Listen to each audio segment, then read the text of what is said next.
Bonjour tout le monde, je suis très heureux de vous retrouver pour cette nouvelle lune, pour le message harmonique de la nouvelle lune du 17 septembre. Le système des harmoniques nous propose des symboles qui reviennent à chaque lunaison, vous l'avez remarqué si vous venez souvent. Et là, donc, je suis très content parce que j'ai des choses un petit peu nouvelles, j'ai de nouvelles harmoniques à vous proposer. On a, pour ce 17 septembre, l'harmonique 21, l'Occident, dont on a pratiquement jamais parlé, ou alors il y a longtemps. Donc l'Occident noir pour le 17 septembre, le Phénix blanc et la quête de vie foudre. Alors celle-ci, vous devez la connaître. Si vous êtes venu plusieurs fois, vous avez déjà entendu parler de la foudre. Le Phénix aussi était déjà revenu. Mais l'Occident noir, le Phénix blanc, c'est vrai que là, on a une combinaison contrastée, c'est le moins qu'on puisse dire, et très intéressante.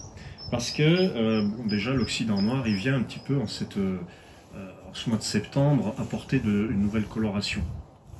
J'ai fait un petit tour sur la carte astrologique aussi, parce que je fais toujours un petit clin d'œil, et on remarque que la nouvelle lune, elle est donc en signe de terre, dans la Vierge, le signe qui a une méthode, qui bosse, qui est perfectionniste, avec donc une nouvelle lune qui a des beaux aspects avec trois planètes, là, Saturne, Pluton, Jupiter, en Capricorne, donc des signes de terre, qui vont apporter quelque chose d'assez constructif, peut-être du durable, peut-être quelque chose de structuré.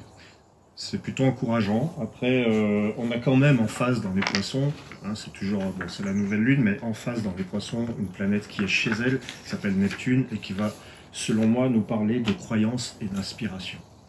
Quel est le rapport avec les harmoniques? Donc du coup, hop, je passe d'un univers à l'autre, finalement c'est un petit peu le même. L'Occident noir, qui va nous parler, moi j'ai envie de vous parler en tout cas de positivisme avec l'Occident noir. Pourquoi?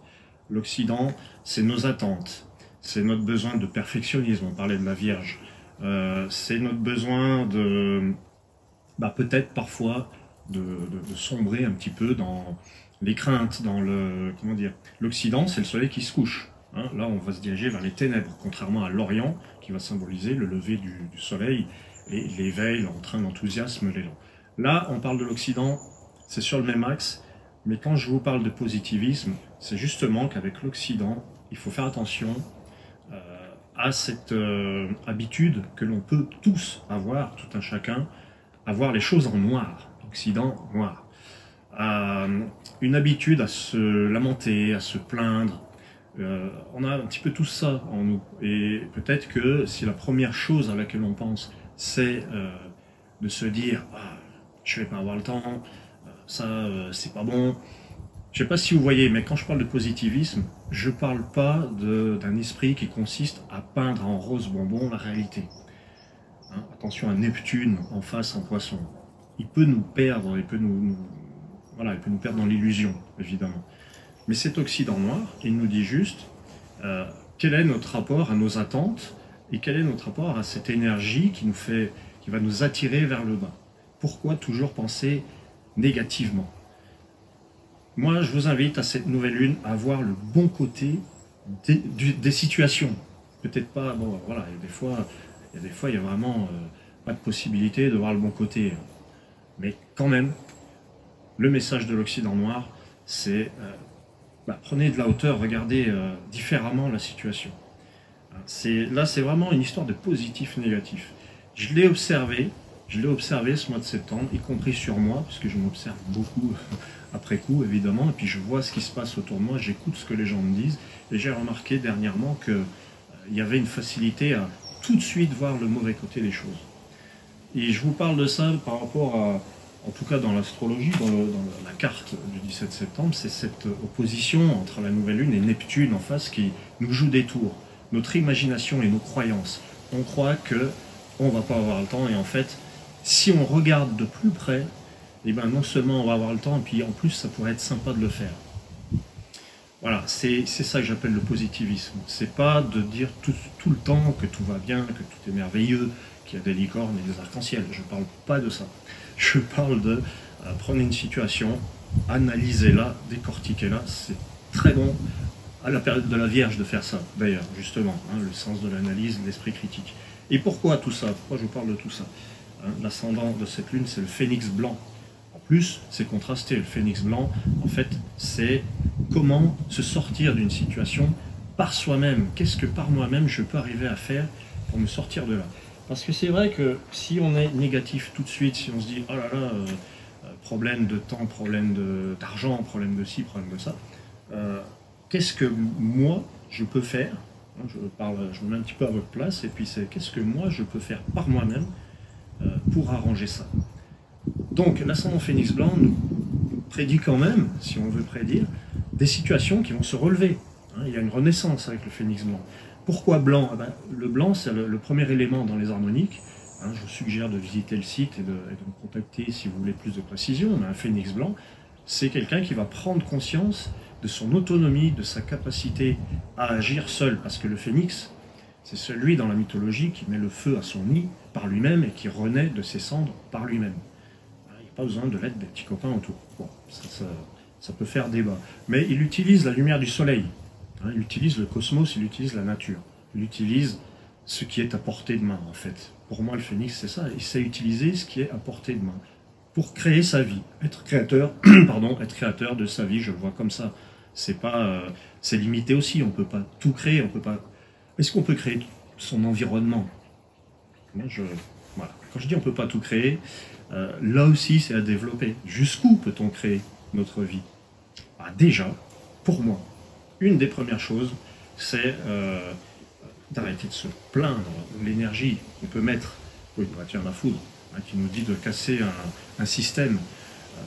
Toute l'énergie qu'on met à se plaindre, à se lamenter, à voir le mauvais côté d'une situation, si on la passait à analyser, grâce à la Vierge d'ailleurs, à analyser les choses et à se dire, bon, organisons-nous différemment. Moi je vois ça pour cette nouvelle lune, donc quelque chose de très constructif, de très positif, une renaissance, quelque chose qui se relève, une énergie qui remonte, mais on a cette tentation de l'Occident noir de céder au désespoir, de céder à... voilà, on a les bras qui tombent, on se laisse abattre. Bon, ça c'est l'Occident noir mal vécu, bien entendu. L'Occident noir bien vécu, c'est justement aller au fond des choses. Aller au fond des choses et puis faire confiance à l'instinct, à l'intuition plutôt. À l'intuition. L'Occident noir, l'élément noir en harmonie, c'est l'univers inconnu, l'invisible et l'intuition. Tous ceux qui m'ont demandé leur thème, quand on arrive à la 8e harmonique, ils voient bien que je parle de leur intuition et de leur vision de l'invisible, de leur lien à l'invisible, parce qu'il est là. Je dis ça parce que la Vierge, c'est quand même un signe de terre, un signe qui symbolise le rationnel. Je ne dis pas que les Vierges sont tous des gens rationnels, il y a autant de gens qu'il y a de signes, mais cette Vierge me fait penser à j'ai envie de faire les choses parfaitement, j'ai envie d'être méthodique, on rejoint l'Occident, j'ai envie d'aller jusqu'au bout, je veux que ce soit terminé, je veux que ce soit bien fait. Mais c'est un Occident noir, donc il faut aussi laisser une part à l'inconnu, une part au lâcher-prise, une part à ce qu'on ne contrôle pas. Voilà. Occident noir, c'est détendez-vous. Peut-être qu'à un moment donné, le contrôle n'est pas de mise, pas complètement, pas toujours. Le contrôle, on peut peut-être aussi lever la main. Enfin, lever le pied, pardon. Lever la main. Déformation professionnelle. Alors, phénix blanc, Occident noir, phénix blanc, je trouve que c'est très beau, c'est un très beau contraste. C'est une période qui va être propice à la création de quelque chose de nouveau. Une période qui va être propice à boucler un cycle, en finir avec des croyances de on ne peut pas, on ne sait pas, on n'est pas capable. Et recontacter son feu intérieur avec le phénix. Voilà. Et évidemment, encore une fois, il ne s'agit pas de peindre en rose bonbon la réalité, d'édulcorer les choses. Non, il y a des choses qui sont difficiles. Parce que l'Occident, il est aussi très réaliste. Il ne faut pas s'en faire. La nuit va tomber. Il ne va pas faire soleil comme ça tout le temps. Voilà, c'est ça aussi l'Occident. Soyons réalistes, rationnels. Voilà. Donc cette troisième carte, la foudre, elle vous a peut-être un petit peu questionné. Ça, c'est la coupure ou la reconnexion. On coupe avec ce qui nous freine et on se reconnecte avec son énergie. Ça ressemble, la foudre, beaucoup au phénix, et puis ça fait un petit peu suite au phénix. Voilà. Donc, quête de vie foudre, c'est comment canaliser son énergie, son esprit qui a envie de taper, de rentrer dans l'art, parce que c'est l'esprit, la troisième carte. C'est le vent qui correspond à nos idées, à nos pensées. On a peut-être des pensées un peu agressives. Pourquoi pas, hein, ça peut arriver. Eh bien, c'est le signe peut-être qu'on a une énergie à canaliser. Il faut la canaliser comment?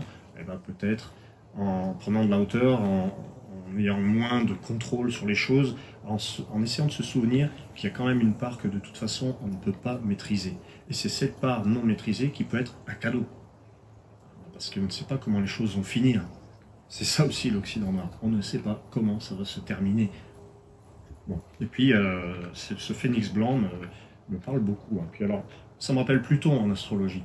Pluton, là, il est en Capricorne, il a un bon aspect avec la nouvelle lune. Il y a peut-être vraiment, véritablement, espoir de choses qui se relèvent, hein, d'une indépendance qui revient, d'une créativité nouvelle avec le phénix, qui est un petit peu magicien. Voilà. Je vous remercie d'avoir suivi cette nouvelle lune. Si jamais vous voulez des informations, n'hésitez pas à me contacter. Et je vous souhaite le meilleur pour bientôt l'automne qui arrive. Je vais penser à vous au 22 septembre, au moment de l'équinoxe. À très bientôt.